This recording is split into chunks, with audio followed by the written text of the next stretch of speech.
Assalamualaikum warahmatullahi wabarakatuh. Perkenalkan, saya Ririn Ropayani, peserta Latsar CPNS golongan 3, angkatan 13 kelompok 1. Inilah learning journal anti korupsi saya. Sadar anti korupsi. Selaras dengan kata asalnya, korupsi sering dikatakan sebagai kejahatan luar biasa. Salah satu alasannya adalah karena dampaknya yang luar biasa menyebabkan kerusakan baik dalam ruang lingkup, pribadi, keluarga, masyarakat, dan kehidupan yang lebih luas. Kerusakan tersebut tidak hanya terjadi dalam kurun waktu yang pendek, namun dapat berdampak secara jangka panjang. Dampak perilaku dan tindak pidana korupsi. Dalam film dokumenter Home yang isinya bercerita tentang perubahan muka bumi dan kerusakan alam yang terjadi akibat perilaku manusia, sebagai cuplikan filmnya dibuat menjadi film pendek korupsi kehidupan. Cuplikan film pendek tersebut tentunya akan menyadarkan Anda bahwa telah terjadi kerusakan di muka bumi akibat ulah tangan manusia, dan manusia sendiri yang akan menanggung akibat dari kerusakan tersebut. Di balik semua fenomena kehidupan yang mengandung kerusakan, selalu ada kaitannya dengan korupsi. Yang pertama, fenomena tentang kerusakan hutan atau lingkungan. Yang kedua, fenomena tentang bangunan yang cepat rusak. Yang ketiga, fenomena penegakan hukum yang tidak dapat tegak dan berlaku adil. Yang keempat, fenomena layanan yang lama, sulit, dan birokrasinya panjang. Yang kelima, fenomena merebaknya narkoba.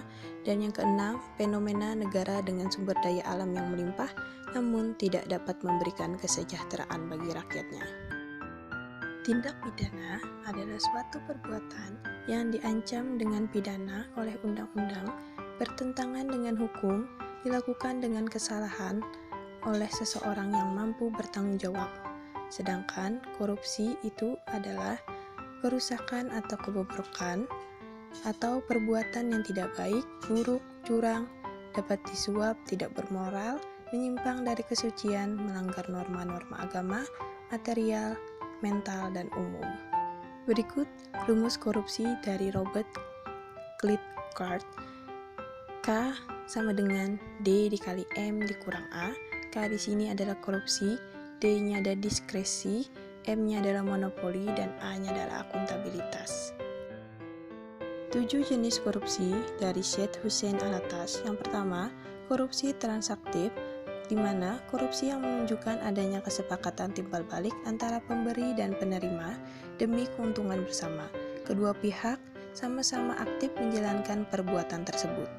Yang kedua, korupsi ekstraaktif, korupsi yang menyertakan bentuk-bentuk tekanan tertentu di mana pihak pemberi dipaksa untuk menyuap guna mencegah kerugian yang mengancam diri, kepentingan orang-orangnya, atau hal-hal yang dihargainya.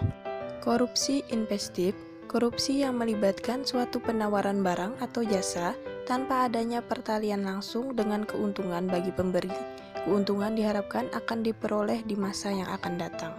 Korupsi nepotistik, korupsi berupa pemberian perlakuan khusus kepada teman atau yang mempunyai kedekatan hubungan dalam rangka menduduki jabatan publik.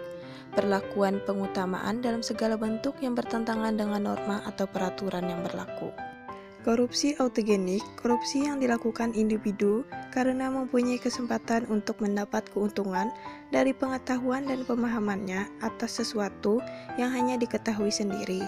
Korupsi suportif, korupsi yang mengacu pada pendapatan suasana yang kondusif untuk melindungi atau mempertahankan keberadaan tindak korupsi yang lain.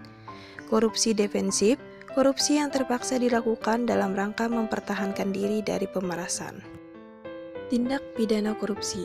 Setiap negara mempunyai undang-undang yang berbeda terkait dengan tindak pidana korupsi. Menurut undang-undang, terdapat 7 kelompok tindak pidana korupsi yang terdiri dari yang pertama, kerugian keuangan negara, yang kedua, suap menyuap, yang ketiga, pemerasan, yang keempat, perbuatan curang, yang kelima, penggelapan dalam jabatan, yang keenam, benturan kepentingan dalam pengadaan, dan yang terakhir adalah gratifikasi. Kesadaran anti korupsi yang telah mencapai puncak tertinggi akan menyentuh spiritual accountability, di mana Spiritual accountability akan selalu ingat pada perjanjian dengan Tuhannya tersebut yang pada dasarnya merupakan tujuan hidup dan kesadaran harus hidup mereka harus dipertanggungjawabkan. Kualitas spiritual accountability ini yang baik secara otomatis membuat manusia berhati-hati atas akibat perbuatannya. PNS yang selalu ingat akan selalu mempunyai niat yang baik dan hal tersebut menjadi energi kuat untuk selalu semangat. Dengan korupsi yang dapat dikendalikan sebagai sebuah hasil dari tercapainya integritas nasional dan wujud sinergi dari berbagai organisasi dan pilar yang telah berintegritas yang dibangun oleh orang-orang yang berintegritas, dalam konteks ini disebut tunas integritas.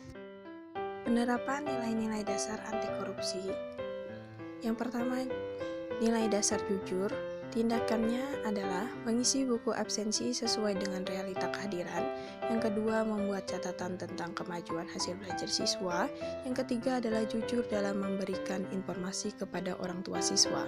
Nilai dasar anti korupsi yang kedua adalah peduli. Kegiatan atau tindakannya mendamaikan siswa yang berkelahi dengan teman di sekolah. Yang kedua, mengatur kerapian, kebersihan, dan keindahan di dalam dan di luar kelas. Yang ketiga, melakukan kegiatan kerja bakti di lingkungan sekolah. Nilai dasar anti korupsi yang ketiga, mandiri. Yang pertama, mengembangkan materi ajar agar lebih mudah dipahami siswa. Yang kedua, membuat alat peraga untuk proses pembelajaran. Yang ketiga, membuat soal atau alat evaluasi pembelajaran. Nilai dasar anti korupsi yang keempat, disiplin. Perbuatannya yang pertama datang tepat waktu ke sekolah, yang kedua langsung menuliskan nilai siswa di buku penilaian setelah mengoreksi ujian atau ulangan, yang ketiga selalu mengikuti upacara bendera. Nilai dasar anti korupsi yang kelima adalah tanggung jawab. Perbuatannya pertama menyelesaikan perangkat pembelajaran sebelum melakukan kegiatan pembelajaran, yang kedua melaporkan nilai hasil belajar siswa kepada kepala sekolah dan orang tua murid, yang ketiga adalah menyelesaikan pembelajaran tepat waktu.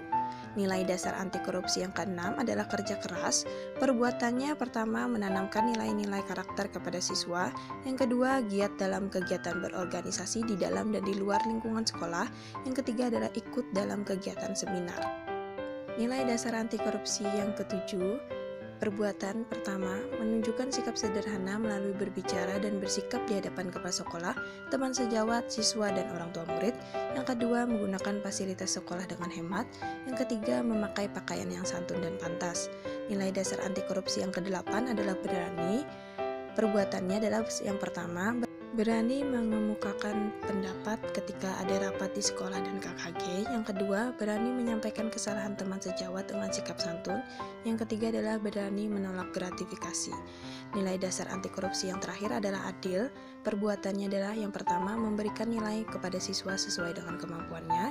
Yang kedua, menuliskan nilai yang didapat siswa di buku nilai tanpa ditambah atau dikurangi. Yang ketiga adalah adil memperlakukan siswa di dalam kelas sesuai tanpa memandang ras, suku, atau bangsa. Sekian learning journal anti korupsi saya. Terima kasih.